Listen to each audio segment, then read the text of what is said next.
This week on the recently canceled podcast, talking about the pink mercy skin, James Cameron's story of science fiction, Battlebots, Fight Night, trailer talk, and for a Patreon exclusive, let's just call it that thing that happened in Texas yesterday. The recently canceled podcast with Von Fry. Hey, how goes it? So, I'm your host, Von Fry. Thank you for joining me for episode 10 of the recently canceled podcast. Hope you guys are doing okay. I know I'm doing all right. Can you believe we've done 10 of these already? Are people liking this? Yeah, I kind of hope so. I mean, it'd kind of be a shame, complete waste of my time if they didn't. But, I'm getting a few views here and there. First, I want to talk about this thing they're doing in Overwatch. Oh, hey, let's try to do something for a good cause. We got a pink mercy skin. It's an exclusive item. It's for a limited time only. And it costs you $15. Oh, but it goes to a good cause. Breast Cancer Research Foundation. So I go and look this up. And our foundation here is rated with an A rating. It says that they're a good charity, okay, a good charity that puts 91% of the donations towards research. So that's considered a good charity. Now, there's some that actually have like 50% that they're keeping. Like they're acting like they're Google, right? Like you made the video, but they get half of the ad revenue. Because, hey, they made that platform. If it wasn't for them, you'd be nothing, right? That's the attitude. The way I see it, 91%. I don't really like that. Now I see this article saying that they've raised $10 million already. It's only going for a few more days through the 21st, so I think it ends Monday that this $15 special mercy skin is available. Totally bogus, guys. Like, look, I understand that you think the money is going to a good cause.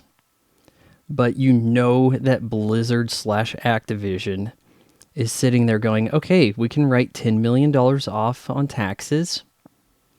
Oh, because it was a big charity donation thing. That's what it was. Look at all this money we raised for taxes. We took other people's money, and now we're going to say, oh, look, tax write-off. And then whoever runs the BCRF, which I hadn't really heard about until this, but I guess they've been around for a bit. Whoever runs it is taking some money off the top. Oh, hey, well, I'm the CEO, and I want to get my 9% or what have you, or even 5%. Say if they have $100 million come in, oh, well, I deserve my $5 million. Look at all the hard work I did raising money. I guess I get my cut. That's the problem with the charities. The companies get to, oh, hey, look how good we are. Look at this. Look how amazing and thoughtful we are. And it's in good cause and tax write-off. That's what it really is. It's a tax write-off wrapped up in this good spin is what it is. Meanwhile, you have the guys taking the money and they're like, yeah, we deserve our cut. It's work. At least it's my understanding that something like the Bill and Melinda Gates Foundation, Bill Gates has so much money put into it, it's not like they have to pay anybody with the donated money.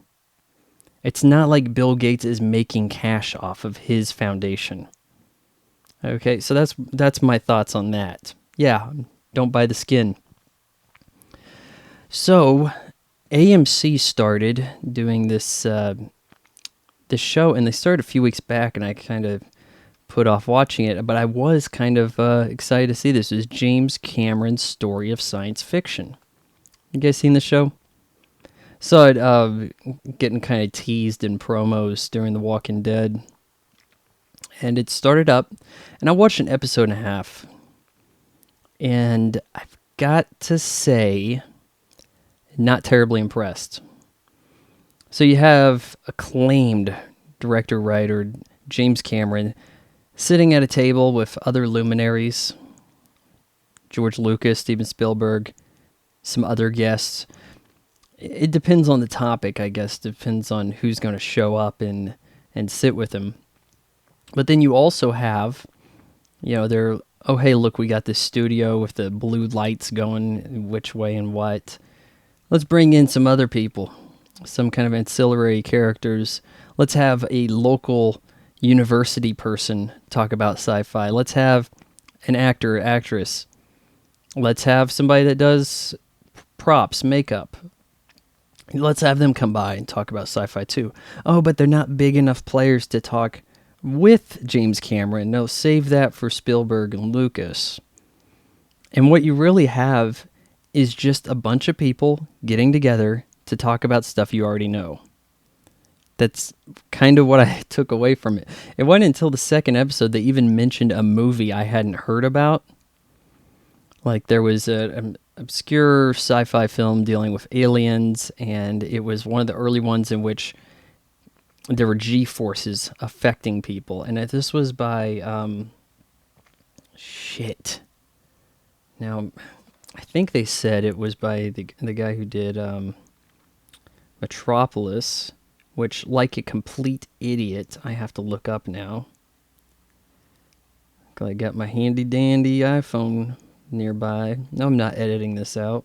Fritz Lang. Okay, so I remember the name right before I looked it up, but I think they said it was Fritz Lang made a sci-fi movie about space travel, and they felt G-forces. I think they even had to wear a helmet or something. Like prior to much of this, they weren't really sure how space affected people so much. So space stuff was portrayed very oddly in science film. You look at Trip to the Moon, which frankly I don't think was intended to be realistic. But you have people get on a rocket, go to the moon, and deal with natives on the moon. It's kind of odd. Yeah, James Cameron's story of science fiction. It's a lot of stuff you already know. I don't think it took you behind the scenes.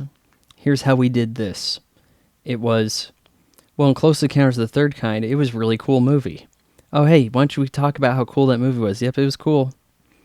Oh, hey, I remember when I was a kid and I saw that movie, and that one really touched me. When you make this movie, yeah, that's a movie that's really gonna movie. That's all it is. They just sit around and talk about, in the vaguest terms, how they feel about a movie. You don't get anything. You don't learn. You just, okay, I guess we learned that Zoe Saldana likes Star Trek. She's in some Star Trek movies. I guess that makes sense, doesn't it? Let's move on to Battlebots. Yeah, Battlebots has returned to Discovery Channel. I didn't know this until today, which I'm recording this on a Friday. Let you know that I'm sitting down eating some leftover pork sandwich, and I'm flipping through the channels because there's just like Rachel Ray on, and I see like a Battlebots marathon. I'm like, oh wow, I know that they moved this to Discovery Channel like a year ago, but I was under the impression that when ABC dropped it and they had Battlebots in 15 and 16, and I thought that Discovery was just going to pick up some reruns. I scroll forward because I see that they mention in a commercial, all new tonight. And I'm like, what? New Battlebots? Are you kidding me? I guess this actually started the previous week. There's now Battlebots, new episodes, new combat on Discovery Channel. Probably a channel where it should have started. Now, I enjoyed the Comedy Central version, and I think it was on Sci-Fi briefly. And it was gone for a while, like 15-year hiatus, like something like that. Comes back to ABC, and they up the production value. There's a big set arena. We'll have like a hot chick who has to host the show. And they replaced her with another one. I think it was Samantha Steele by the end of it. The first chick they got, and I'm using the term chick, deal with it. Oh, I'm sorry, strong, empowered woman. The first chick, what was her name? Like Molly McGrath, I think. She was with Fox Sports. I thought that was odd that a Fox Sports personality was over on an ABC, ABC, ESPN competitor type thing. It's like, are you allowed to cross party lines here? but they let her for a season anyways. Then they replaced her with Samantha Steele, who's like host of ESPN football, NFL Sunday morning stuff. I think it's Sunday morning. Yeah. But I enjoyed it. There were some complaints. It was a fairly long show. I think on ABC these were 2-hour episodes. I think. Could be wrong there, but there was a lot of filler, a lot of story, a lot of, oh, hey, so this was so inspirational when I was a kid, and now girls can build robots too. Yay, girl power. A lot of that stuff. What happens when it gets to Discovery Channel? They trim the fat. No more stories. If anything, there's just a short little teaser going into the commercial break saying, oh, hey, we're up in Alaska and this is a robot we built. See you guys in a second. After these messages, we'll be right back. You guys remember that jingle?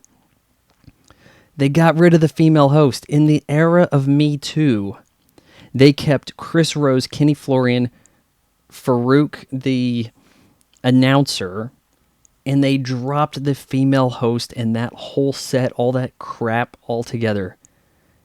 What was the real point of that? It was, hey, I'm a chick and I'm standing over here. No one's around me. And now let's go to the floor with the boys where the action should have started. Somebody realized, hey, we don't need to pay a chick to do this, do we? Or were they just getting girls there just to be like, oh, hey, we employed some women. You got to have these women on camera. Jessica Chobot was a judge. There's like 3 judges. One of them surely has no idea what they're doing. Celebrity judges. She was a judge like season 1 or 2. Now she is, pit crew reporter chick, jumping around with the microphone. Originally, I thought, hey, she's a judge because she has bot in her name, so they thought she had something to do with robots, like some kind of, oh, hey, bot, showbot, hey, yeah, maybe you could do something with robots, her agent's looking around. Yeah, so it's probably better to actually have her with the mic than trying to judge robot combat. I liked what I saw so much far. Like, I think Florian and Rose are a good duo for talking about the action, and as weird as it may sound, Kenny Florian with MMA background actually seems to understand combat sports to the degree that it can apply to robot combat, which I think, there's some laughs and everything. You got a lot of metal getting grounded up. They have replaced the tournament with now what they're calling this Battlebots Fight Night. You see, they kind of added this Fight Night graphic on there, like they had downloaded the graphic for off YouTube, and they just kind of slapped this Fight Night sticker over it. But now what they're doing is they have what looks like you would see when you see like boxing, like Friday Night Fights really knocked me out. Was it USA or ESPN that did that? I think it was USA. So they'll have a main event and not necessarily a tournament. But all of these other bots are competing to win so that they can get invited to a tournament at the end of the season. At least that's my take on it. It seemed to be what Chris Rose was talking about. I think this works out pretty good. I mean, like, first episode, you've got Tombstone, I believe is a returning champ unless something went down in 2017, taking on Minotaur. And when this was last on in 16, I mean, these two were fierce. They were stacking bodies, really tearing metal up. Right away, first episode, Minotaur, Tombstone. Tombstone comes out. I mean, you got to hit this bot before it can rev up this giant bladed wheel. That's all Tombstone is. You got a box with some batteries and engine. Some wheels off to the side because it has to be able to move, I suppose. And then a giant-ass blade spinning around, bringing death whichever way it can. That's what you got. Minotaur has the drum spinner. I like the idea of having this wheel that turns around and maybe something gets caught and it gets flipped in there. Though I kind of prefer it better when there's some kind of like jagged pieces getting spun around. Something for grip and traction. can maybe help launch or cut into an opponent. I kind of like that. The drum is a fairly new weapon as far as these BattleBots go. Like, as when this was last really televised, it was wedge versus wedge. Somebody would have their like Lego block versus somebody's Lincoln log. And these things would just collide into each other and try to force them into a hazard. And it got a little boring at times. You had weight classes where things got a little less exciting. Now there's not. It's more no holds barred. You got flamethrowers and shit. At least you had that in the ABC version. But this looks so much like the ABC version. Minus the chick. Minus the fluff. If you guys liked the old BattleBots where maybe they weren't taking it as seriously, they played some goofy music over it, now you're getting more carnage. This is trying to take itself more seriously. Maybe trying to legitimize the sport some, but can you imagine now if somebody like Apple showed up and was like, hey, we're going to build a robot to fight. We got infinite money, we're pouring it into it, and they'd make like some kind of Nexus 7, walk over there, pick up the tombstone, and then just dismantle them with like a screwdriver, right? That'd be pretty sweet. I'd like to see robot fights get up to that point, you know, like in Real Steel, where it's like a major sport. It would probably require a major sport falling, like football becoming illegal because it's too brutal. So, hey, let's do it with robots, right? Anyways, check out BattleBots Fight Night, provided you have Discovery Channel. Might be the only thing really worth watching on Discovery right now. Also want to introduce a new segment for the show that may be doing this infrequently. Depends on how many of these stack up. I'm calling it Trailer Talk. Trailer Talk. So, I've watched a few trailers, and I don't even like trailers.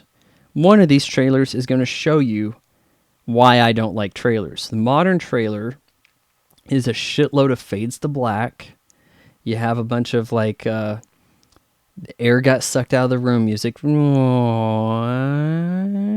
then like the superhero does something cool at the end, kaboom boom, and then it shows the title, right? You have that, but when you see trailers like up on YouTube or in a commercial, these YouTube versions of trailers when they're playing as an ad in front of a video you're trying to watch are so damn obnoxious, because they'll just throw the loudest action at you first, then start the trailer. Like, oh, hey, please don't click away, please. Someone gets eaten. Don't click. Trailer starts. It's like, yeah, gee, it feels belittling, doesn't it?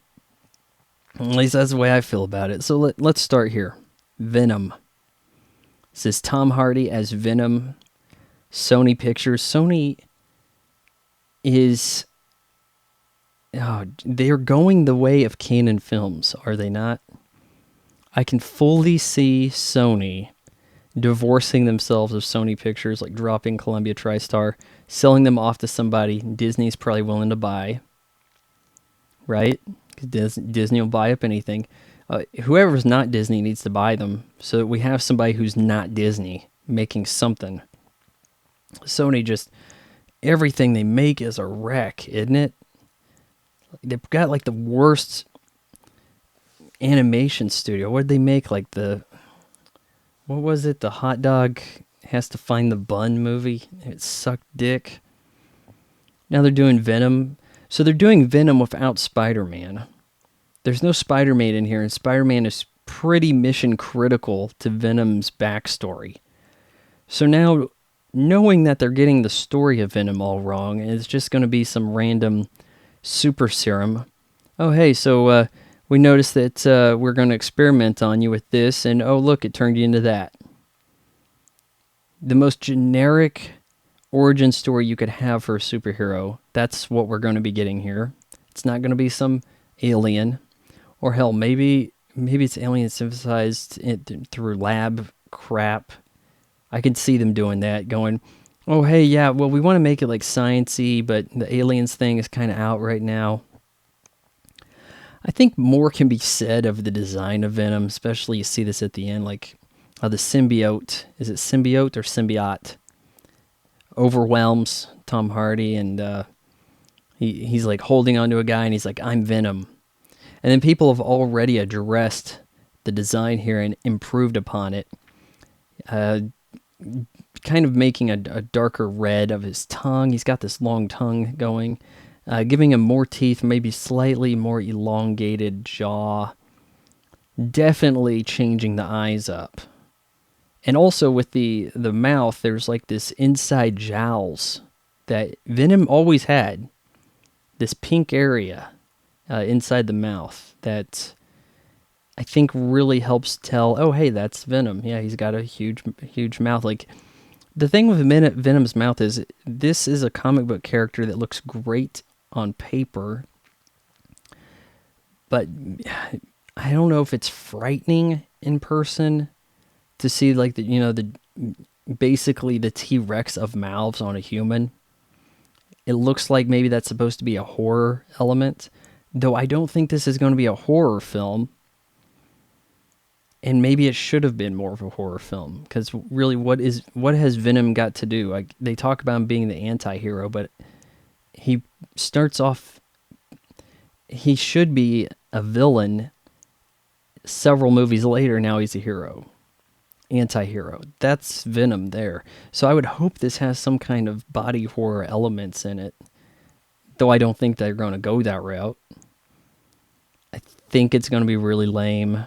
I mean, I can only go on what I've seen in the trailer, and, most new movies do suck anyways, and the trailer's also below. So what do you expect me to say about it? I mean, is this an improvement in Venom over Spider-Man 3? It's a lateral move.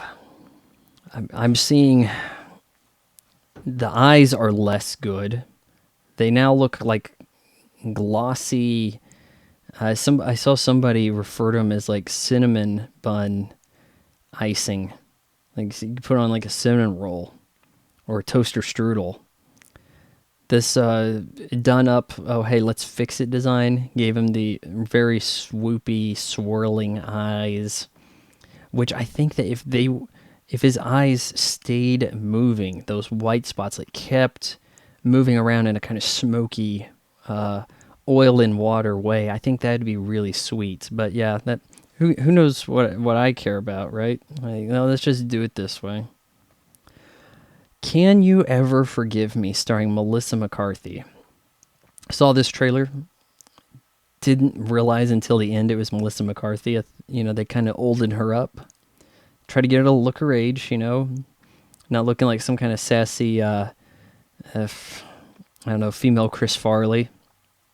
This is a drama, and the trailer gives away the whole damn movie, so what do I got to give about this? The trailer just shows this lady, she's like struggling writer, comes across some old manuscript, sells it. I think she sells it, and then she starts realizing, hey, there's money in this, I'm just going to forge her most of this stuff. So she's into forgery and passes this stuff off as being like revealing letters from famous writers, and she has them and she's selling them to people, and there's some guy who gets in on it, a boyfriend or whatever, and then eventually they turn on each other. Like, he sells her out, she tries to kick him out of the house. And terrible title, Can You Ever Forgive Me? Awful. Like, can you ever remember the name of this movie? It looks like it's trying to make that kind of play, like, oh hey, maybe we can get Melissa McCarthy an Oscar or another nomination. Shit, I can't even believe she was nominated for Bridesmaids, to be honest with you. She wasn't even one of the funniest bridesmaids. There were several funnier. Blonde woman, the mom on Goldberg's, was funnier. Hell, we already know Kristen Wiig's funnier. You're not even the funny one, and you got the nomination. What is this? Yeah, so, again, this is a trailer that gives away the whole movie. Part of why I don't watch trailers. I usually even avert my eyes when a movie's being advertised on TV. So I haven't even seen the Avengers Infinity War trailer, so I could give no shits about it. And with Deadpool coming to theaters tonight, you guys probably have already seen it if you're listening to this. Deadpool 2, that is. You got to be thinking that they didn't really give a lot of breathing room there for Avengers to try to make a go at the Avatar world gross record. And therefore, it looks like Avatar will never be replaced because films are definitely on the downslide. Even with the increased markets, increased ticket price, I think people are getting so disinterested. People in developed countries are disinterested. People that are new to movies will go see anything. We're going to start getting movies made for the Middle East because now they're the new market that has to be pleased. Oh, hey, these guys will go see anything. First movie the show in Iran is the Emoji Movie. Like, hey, we got to make money with this somewhere. That, I mean, I'm not going to quite call that a prediction, but don't be surprised if we start seeing movies tailored to Iran or the likes. Another trailer. This one, shit. The Predator. Directed by Shane Black. And in the trailer, hilariously, it says, from the director of Iron Man 3. Which, granted, I haven't seen half of the MCU films. I'm going to go ahead and guess is the worst MCU film. Because it is shit.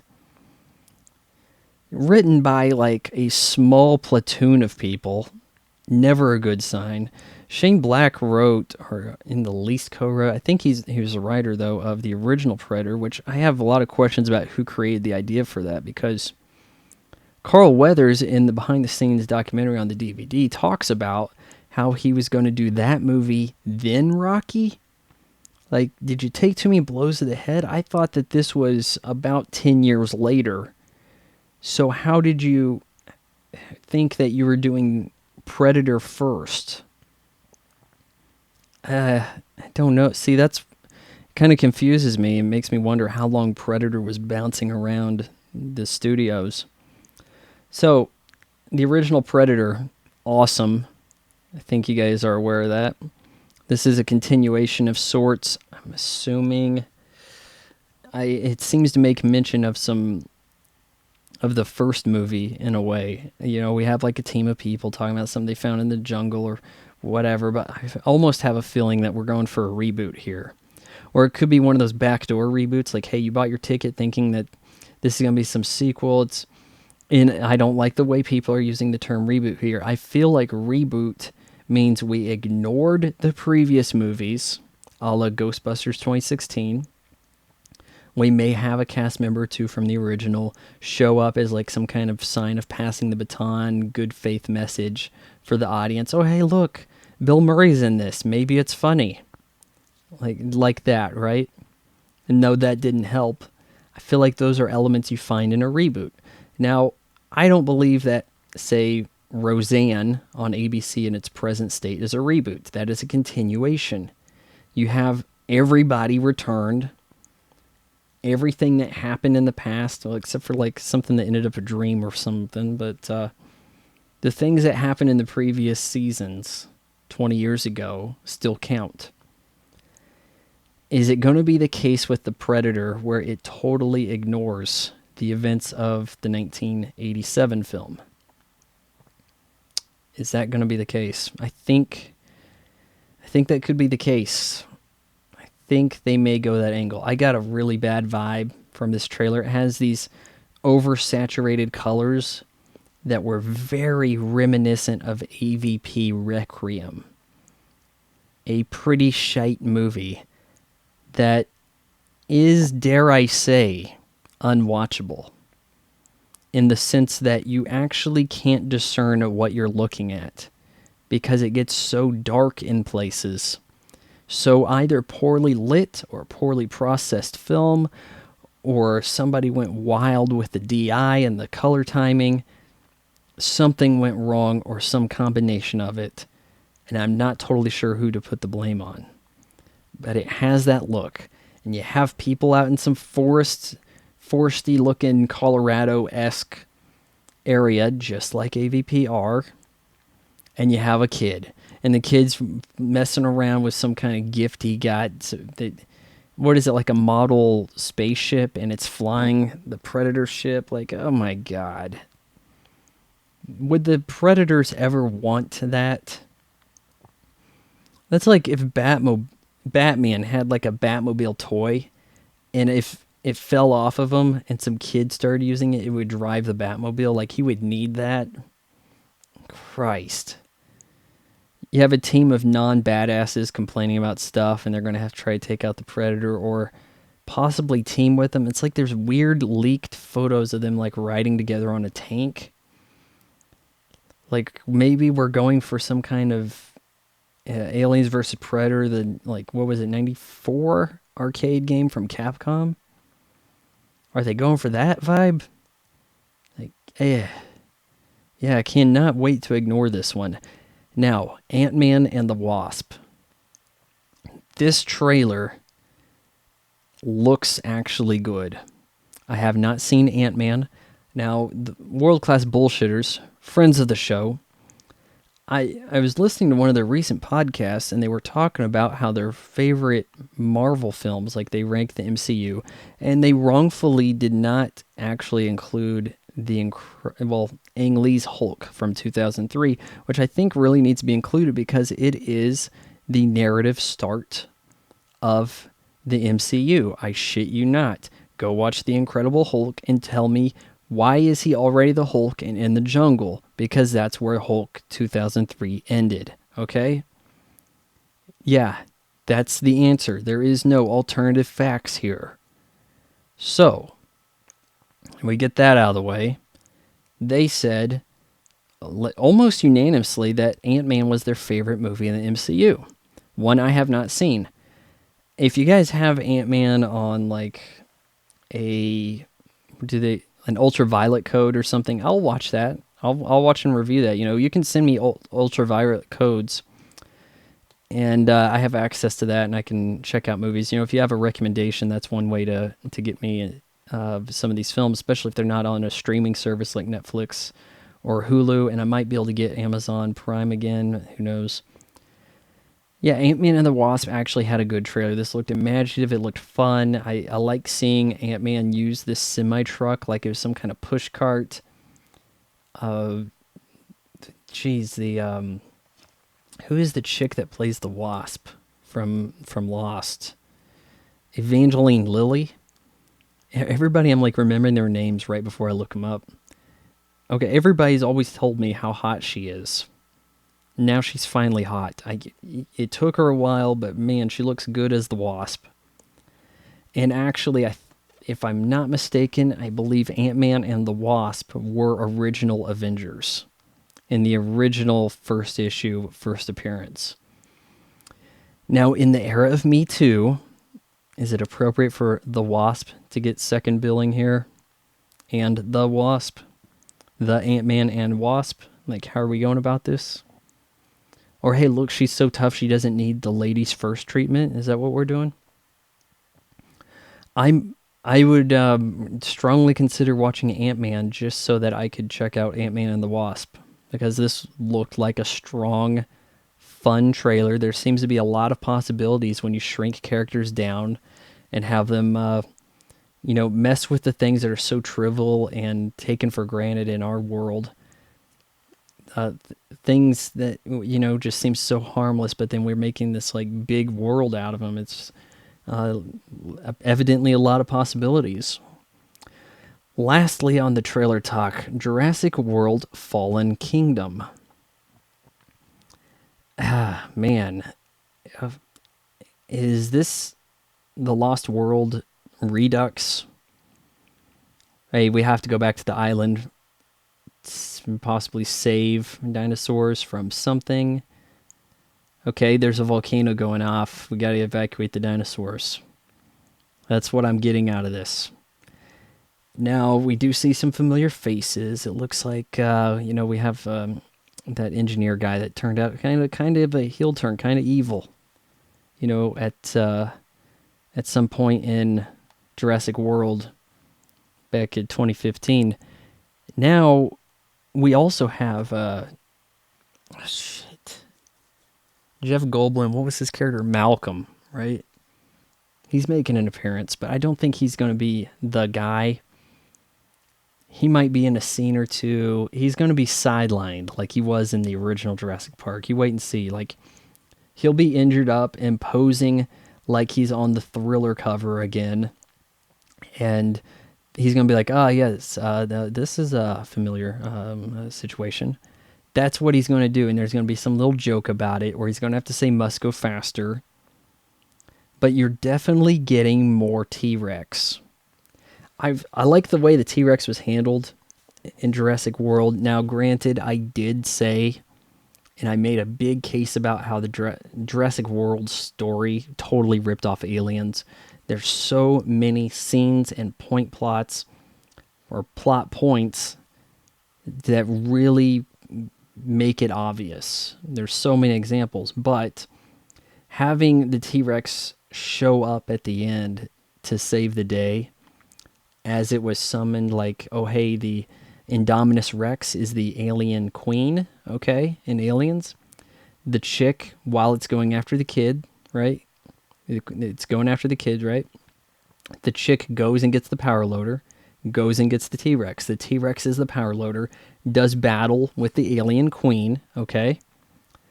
And how does the alien queen die, or at least get removed from the situation, gets sucked out of space, right? Gets sucked away. Falls into the ocean, into the water, into the pool. That's what happens with the Indominus Rex. Gets pulled down by the, what is it, Mosasaur? Yeah, it gets pulled down in the same way the alien queen gets sucked out the airlock. Honestly, it's the same thing. And there's more points in the movie. I mean, shit, you had the guys hunting the Indominus, right? And it was like camouflage and up high, like the aliens were in the reactor when the Marines came in. And as they're getting picked off, you have our heroes kind of like watching the monitors. You got their monitor view, their little GoPro image with their like heart rate flatlining, right, when they get taken out. Yeah, the same thing. Same exact thing. You had the villain, Burke. He wants to use the aliens for the company's weapons division, right? Well, you had the villain here. You had him saying, look, I'm the villain. We want to weaponize the Raptors. Have them go fight our wars in the Middle East, which is a shitty idea. But it's the same thing. So yeah, if you guys never saw my review of Jurassic World, which, by the way, almost nobody did, I totally exposed how it ripped off Aliens. It's kind of video that should have got 1 million views, but, you know, because I made it, it doesn't matter. That said, we now have a lot of T-Rex. It looks like the T-Rex is the star of the show. You have it roaring at a lion, so we know it's in that scene. We have it messing around with one of them balls, those globes that people free range look at and then get harassed by Jimmy Fallon, that hack. You know, those balls running around out there that kids would totally not use to, like, harass and crush baby dinos, or, you know, start some kind of fight with Triceratops. You know, totally wouldn't do that. Yeah. We had it in that scene too, so it's got to be in a few scenes. And it looked to me like Chris Pratt. Yeah, Chris Pratt has to, like, jump through the mouth of the T-Rex. I think that was the T-Rex. It was strapped down. And then there's also another telling thing where they're showing off this T-Rex as, I think it's a T-Rex. I don't think it's Indominus. I think they've gotten rid of that. There's not like another Indominus. I believe there is a shot where we actually have a practical T-Rex animatronic where it's being brought out and there's like a bunch of people around, and you can see this quick shot of it moving, its mouth opening, roaring at a group of people.